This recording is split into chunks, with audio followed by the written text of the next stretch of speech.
Halo warga ninja dari seluruh negeri Konoha plus 62.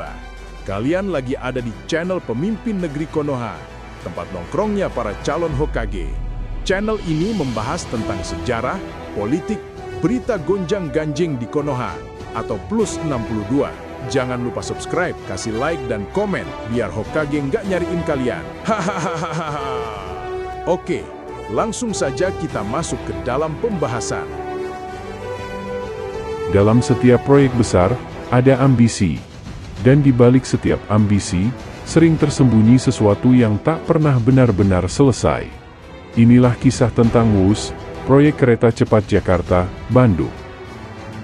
Simbol kemajuan yang kini menjelma menjadi beban finansial raksasa. Di era baru kepemimpinan ekonomi, satu nama kembali menyorot terang ke arah proyek ini. Purbaya. Dan dari sinilah kisah ini dimulai. Dulu, proyek ini dijual sebagai kebanggaan bangsa. Sebuah lompatan teknologi, simbol kejayaan di tengah kompetisi global. Namun di balik tepuk tangan peresmian, kini muncul pertanyaan yang lebih menyesakan. Benarkah semua ini direncanakan dengan matang, atau hanya demi citra seorang mantan? Di bawah rezim lama, segala kejanggalan dianggap wajar. Tapi kini, di bawah pengawasan Menki baru, Purbaya, satu persatu lapisan proyek itu mulai terkelupas. Angka yang cukup untuk membiayai 200.000 beasiswa S2 dan S3. Mencetak pemikir-pemikir bebas. Membangun generasi yang kuat untuk Indonesia 2045. Tapi uang itu kini hanya jadi bahan bakar. Untuk menutup lubang proyek yang tak kunjung selesai. Parahnya, ketika dikatakan sudah direstrukturisasi selama 60 tahun. Hitungan depresiasi asetnya justru menunjukkan sebaliknya. 20 tahun lagi nilainya 0. Artinya, hutang tetap hidup, tapi asetnya mati. Katanya, proyek ini adalah hasil kajian panjang. Tapi di balik meja perundingan, tak banyak studi yang benar-benar menyentuh aspek ekonomi. Tender Tiongkok, yang awalnya digadang sebagai solusi cepat, justru menaikkan bunga pinjaman menjadi 2,2%. 20 kali lipat dari tawaran Jepang yang hanya 0,1%.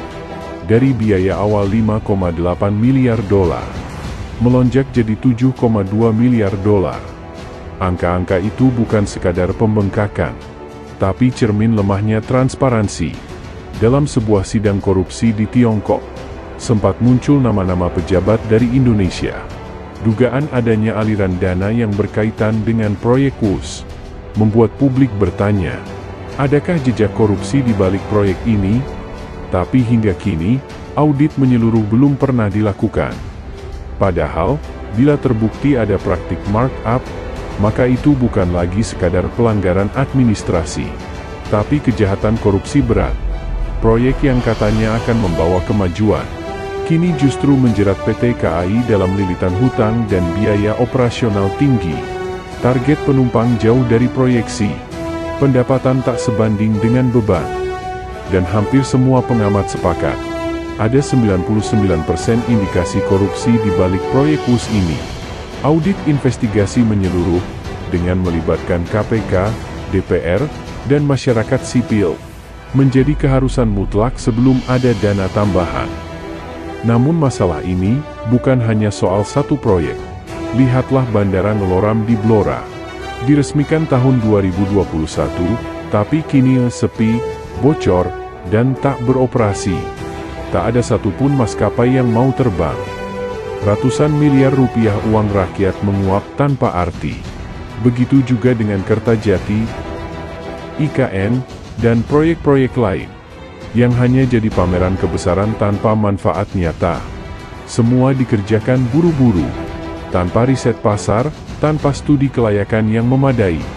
Dan di tengah itu semua, yang di atas dan di tengahnya, tetap saja dapat cuan. Kini, di bawah pengawasan baru, satu langkah sedang disiapkan. Audit investigasi total atas seluruh proyek warisan masa lalu. Audit bukan untuk balas dendam, tapi untuk tahu, apakah semua pembangunan itu benar-benar demi rakyat, atau hanya demi nama seorang pemimpin. Sebab hanya dengan kebenaran, bangsa ini bisa melangkah maju. Dan mungkin, dari kegagalan WUS, kita akhirnya belajar bahwa kemajuan tanpa kejujuran hanya akan membawa kehancuran. Setiap bangsa punya titik balik. Mungkin, ini adalah titik balik kita untuk berani menatap masa lalu, agar masa depan tak mengulang kesalahan yang sama. Karena kebenaran, walau datang terlambat, tetap lebih berharga dari 1000 pencitraan. WUS, warisan yang menjadi beban.